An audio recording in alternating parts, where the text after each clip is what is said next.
ఏదైనా ఫంక్షన్‌కి వెళ్ళినప్పుడు పట్టు చీర కట్టుకున్నప్పుడు ఇలాంటి ప్లెయిన్ వడ్డాలు పెట్టుకుంటే చాలా సింపుల్‌గా ఉంటుంది కదండీ!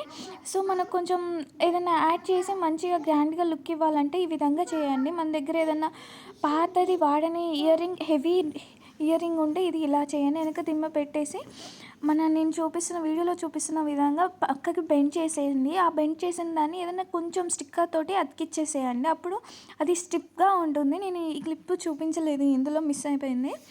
అండ్ ఆల్సో ఒక కాజల్ పెయిర్ ఏదన్నా నా దగ్గర ఇలాంటి కాజల్ పెయిర్ ఉంది. నేను ఎక్కువ యూజ్ చేయను. ఎందుకంటే ఏజ్డ్ పర్సన్స్ లెక్క కనిపిస్తాం అన్నట్టు నేను అంతగా అది పెట్టుకోను. దీన్ని నేను వడ్డానంకి పెట్టుకుంటాను. వడ్డానం స్టైల్‌లో చాలా మంచి రిచ్ లుక్ ఉంటుంది. మీ దగ్గర కూడా ఎలా ఉన్నా సింపుల్ చైన్స్ ఉంటే లాంగ్‌వి ఇలా వడ్డానం లెక్క పెట్టేసుకోవచ్చు. చాలా బావుంటుంది.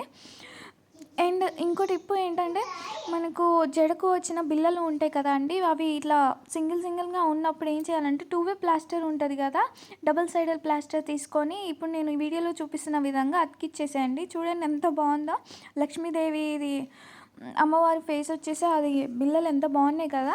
సో, మనం ఇలా ఏం లేనప్పుడు ఒక ప్లెయిన్ వడ్డానం ఉన్నప్పుడు ఇలాంటివి ఉన్న వాటితో మనం ఇలా డెకరేట్ చేసేసుకోవచ్చు. దీనికి పెద్దగా ఏం అవసరం లేదు. జస్ట్ డబుల్ సైడెడ్ స్టిక్కర్ ఉండి, ఇలా ఏమైనా బిళ్ళలు ఉంటే మన దగ్గర యూజ్ చేయని, ఇదే ఇలా పక్కకు పడేసినవి ఉన్నవి ఉంటే ఇలా యాడ్ చేసుకొని గ్రాండ్‌గా చేసుకోవచ్చు.